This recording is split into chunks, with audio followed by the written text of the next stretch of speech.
आई सर्वांच्या आधी तीच आपल्या मनातलं जाणते.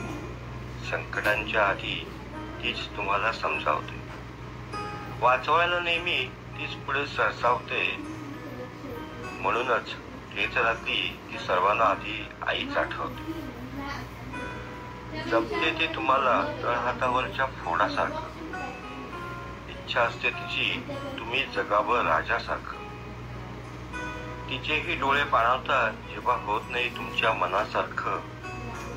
म्हणूनच करू नका कधीही आईला स्वतःपासून पारख.